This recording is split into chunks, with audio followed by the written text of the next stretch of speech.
From space, Earth appears to be a quiet planet. But when you look closer, there's so much happening. Storms forming, ice shifting, people and animals all connected in ways we cannot always see. We look out into the universe with a sense of awe and wonder. For the eyes of the world now look into space, searching for answers to its many mysteries. But what if the greatest mysteries are right here on our own planet? How can studying Earth from space help us unlock those secrets and protect our world?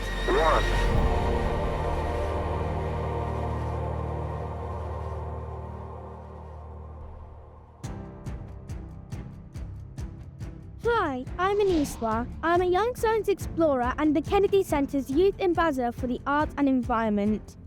As part of the International Student Cultural Exchange Program, I'm here at NASA to learn something new.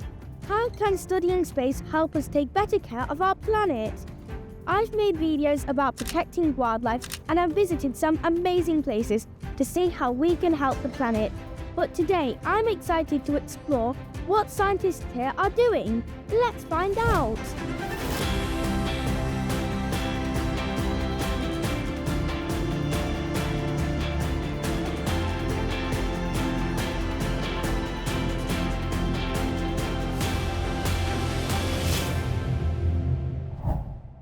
Hi, Aneeshwar. We are so excited to have you here at NASA's Goddard Space Flight Center. It's one of the largest centers that NASA has. Whoa. My name is Dr. Dahlia Kirschbaum, and I am the director of the Earth Sciences Division right here at NASA Goddard.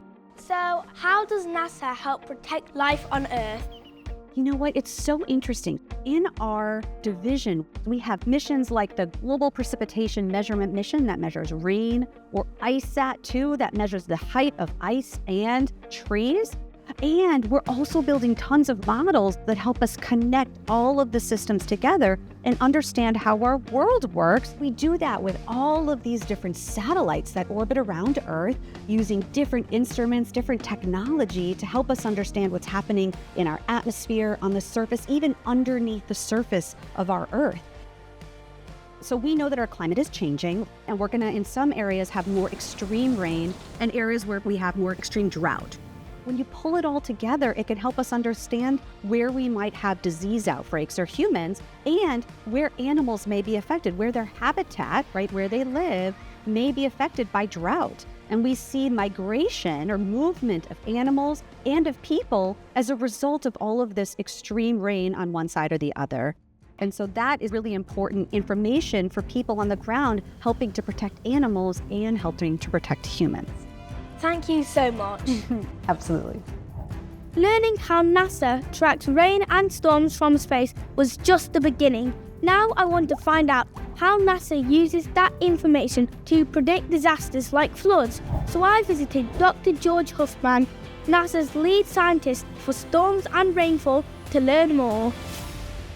I want to know, how does satellites from space manage to see the precipitation created by clouds, and do they only see the water precipitation, or do they also see like ice and all of the others? So there are different channels of information that the satellites send down to us. They actually don't see the precipitation itself. They see how it modifies the radiative energy that's coming up from the Earth. Is there only one satellite going around the Earth that is counting all the precipitation? So there are multiple sets of satellites. There's two general classes. There's the geosynchronous, which see the same part of the Earth all the time. And they see mostly visible and infrared, which tells us about the cloud tops. Then there are the low orbit, which are about 800 to 400 kilometers above the surface, who move around the Earth. Put all that together, and it gives us a much better picture than any single satellite of what's happening around the globe. So what would you say is the most difficult part of tracking storms from space?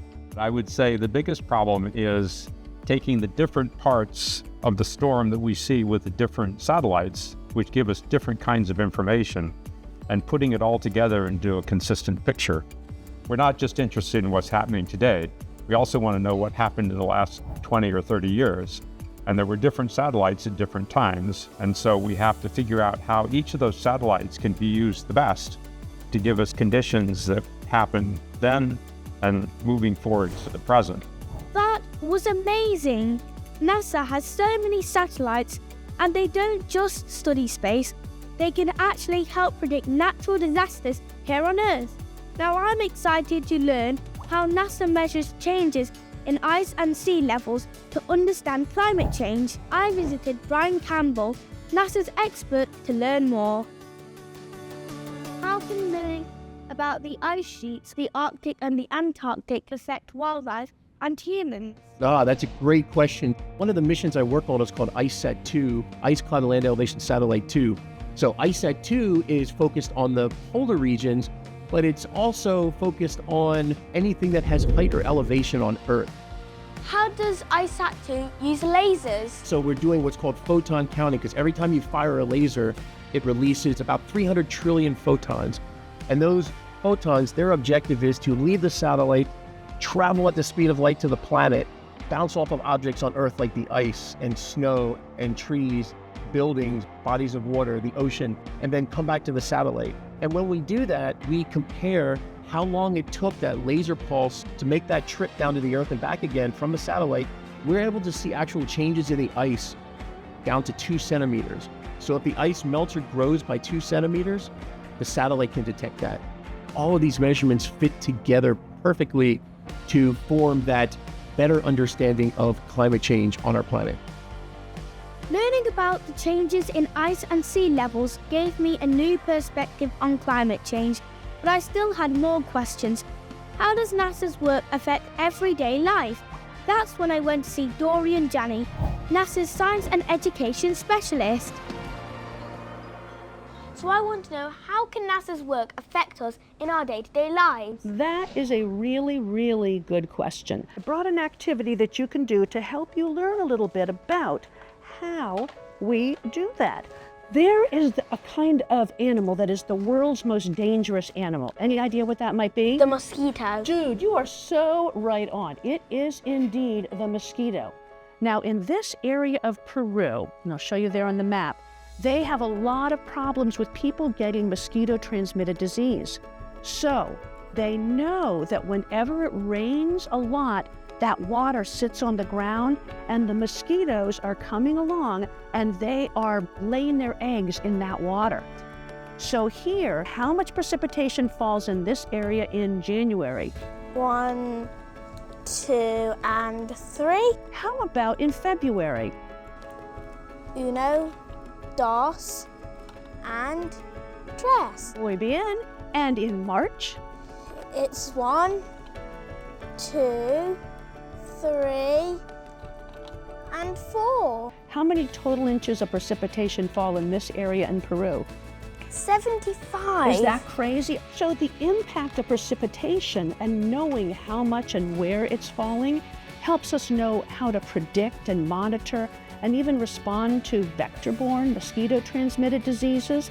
It also helps us to know where animals might be moving to. So all of this is data that is really, really helpful to us to better understand so many things about our Earth. Learning how NASA's work helps us understand things like rainfall, farming, animal life, and preparing for natural disasters was an eye-opening experience, but I still had one more question. How can young people like me get involved? To find out, I talked to Dr. Trina Farrell, NASA's Science, Education and Public Outreach Lead. You are right behind one of the world's largest clean rooms, and you can see our scientists, engineers, and technicians, and they're actually working on the Nancy Grace Roman Space Telescope. Which is going to look just like that model over there, but a lot bigger. You got it. And I just want to know, how can children just like me and young science explorers get to be part of NASA? So there's 2 different ways. One way that I would tell students is we've got a lot of citizen science projects that you can do where you can actually help support our science. One of them is the Globe Observer app, where you can actually download a free app after asking your parents, of course. And you can help us take pictures of clouds, tree height, land cover. So that's one way. The second way that I would suggest would be internships, where you can actually work with our scientists and engineers and actually do robust science work during the summer. I know that NASA needs the world to love science because NASA needs more young scientists that are budding to learn more. I just wanted to say thank you so much for having the time to talk with me. It has been an honor to talk to you. Can I tell you, you are amazing and you are honestly going to change the world. So I want to say thank you for talking with me today. That was amazing. NASA is doing so much to help protect our planet. We learned about rain, ice, and even how NASA's work can help us every day. Like the scientists at NASA, we should all find ways to help preserve the Earth. One way I'm doing that is by using the arts, like poetry, books, and documentaries, to bring awareness to these important issues. I hope you'll join me on this mission. Thanks for watching. See you next time.